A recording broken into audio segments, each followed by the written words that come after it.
Good morning. It's good to greet you again and talk about the Bible and the interesting things that are in there. We're still in the book of Acts. We're still talking about Paul. Paul went to Jerusalem when everybody said, don't go to Jerusalem. It was towards the end of this book and towards the recorded history we have about Paul. He had been converted on the road to Damascus and then went all over the known world, just about, for telling about the new way, the way of Jesus Christ.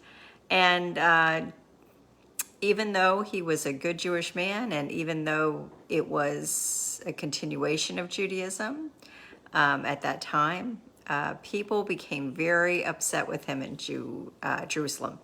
So he starts riots and mobs, and everybody's upset, and mostly the local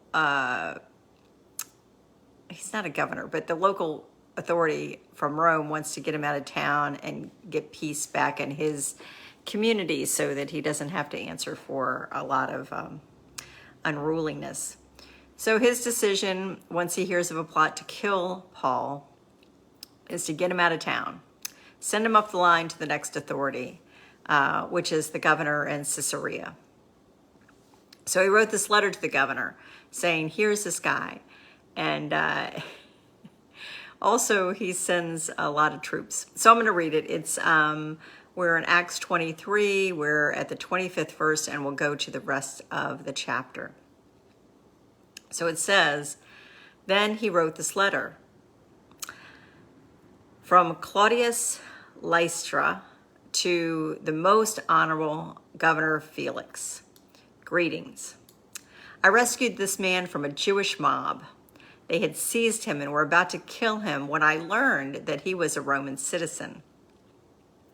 So I sent my soldiers, wanting to know what he had done wrong. I had him brought before the council, and it turned into a squabble, turned vicious over some religious difference, but nothing remotely criminal. The next thing I knew, they had cooked up a murder plot. I decided that for his own safety, I'd better get him out of there in a hurry. So I'm sending him to you. I'm informing his accusers that he is now under your jurisdiction.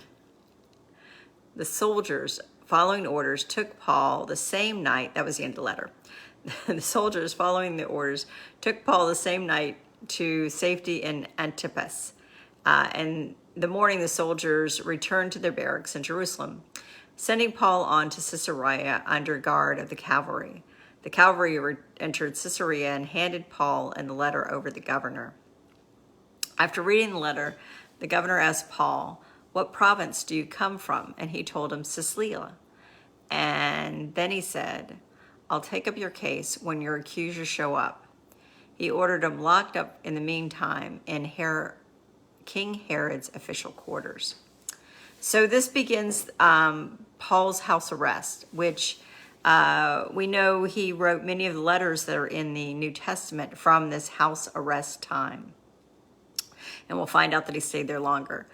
But there's a lot of interesting stuff, and it even becomes more interesting as I read William Barclay's commentary. I'm sure a lot of people have done commentaries on this section, but I like reading his stuff. It's online, it's easy to get to, and quite frankly, it's not real long. Good morning.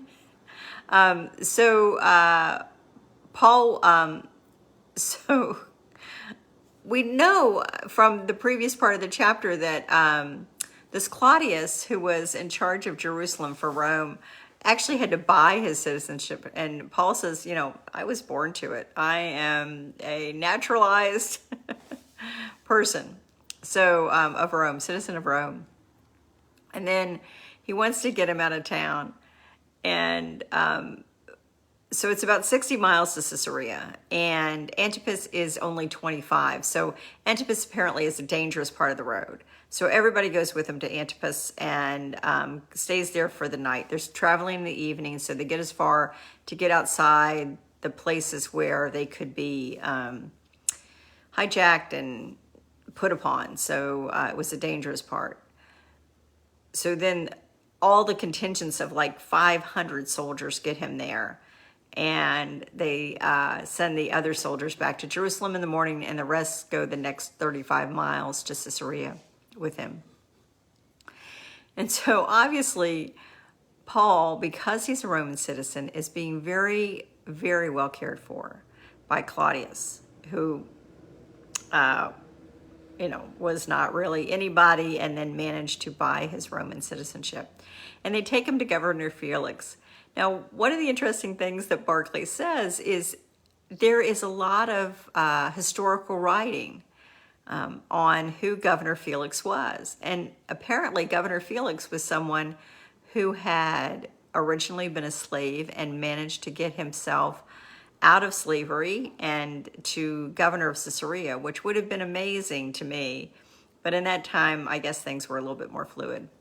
And he had had 3 wives, and I guess one of the governor's wives was granddaughter or great-granddaughter of Cleopatra and Mark Antony. So all these amazing things are happening, at least to me, because, I probably read too much history. But Governor Felix has received Paul, isn't thrilled about it because he doesn't want to have to deal with this Jewish squabble about a detail that they could care less about. What he says is, yeah, I listened to what they were arguing about, and Paul explained it, and it's a religious difference that they're ready to kill each other over, but it's nothing criminal. And you think about how many times that has happened in our church history, that people have come close to and probably have committed murder for a religious difference. Now, some people will feel like that is an important moral thing, but it's just interesting that the Roman authorities who are occupying this part of the world at this time do not feel like it's at all important. They just don't want to deal with it. And that's clear because Claudius sends Paul because he's a Roman citizen. So understand, I think quite clearly from what the scripture is telling us, is that if Paul had not been a Roman citizen, they would not be doing all of this. They would have just said, yeah, just take care of it yourself. We don't care. Certainly that's what they had done with Jesus. They were like, yeah, so we'll kill one more guy. They wanted to keep the peace. That was the most important thing, and not have riots among them. And Paul really doesn't say anything here. He's just continuing to move along and move from one authority to the other. So that's who Paul is. Paul is a man who allows himself to be moved from one place to the other, to not go where he doesn't really want to go from Jerusalem to Caesarea. He would have rather stayed in Jerusalem. He was there just a very short time. But he is obedient to the next step in his life. In the previous verses, we know that he saw a vision of Jesus, and Jesus was like, it's okay, you're moving on, you're going to end up in Rome. For me, it's just really kind of, again, interesting. I'm going back to that word too many times, but it does bring me into the moment with Paul that he had upset enough people that they were angry enough with him to try to kill him. And because of his citizenship, he was able to dodge it.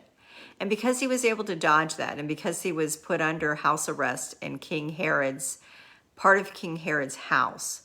So, and we'll read more about this next week, but it's like a really nice jail, Think about the jails that we put executives into, white-collar jails, where he has access to people to help him. He has access to writing implements. Certainly he's intelligent enough to write. And because that happened, he communicates with the churches that he founded in Philippi and in Galatia and different areas around the Middle East. And we have those letters in our scripture. So here is this part of scripture, human beings doing what human beings do, which is passing problems up the line. And Claudius says, yeah, I don't want to deal with this, and it's above my pay grade. So he moves him on to Governor Felix safely. And therefore, no fault can be found with him about the treatment of this Roman citizen. And he gets to Governor Felix, and Governor Felix is like, yeah, okay, this is in my jurisdiction. I will bring in your accusers. And that's what we have in the next chapter is the part of the Sanhedrin, part of the ruling Jewish community coming forward to say, this is why he was causing problems, and this is why you should get rid of him. So we'll see what happens to Paul. This is a pretty tame section in terms of what's happening.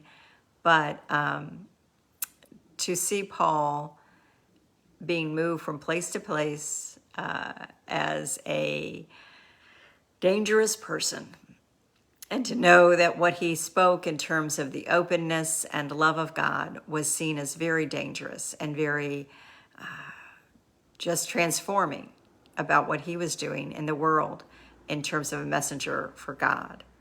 And much of what we have in the New Testament is Paul's writings about what that meant to be a new person in Jesus Christ and how it opened God's love and God's grace to everyone. That's what people are upset about. This openness of inviting everyone in to relationship with God through faith in Jesus Christ. So that's it. That's it for me tonight.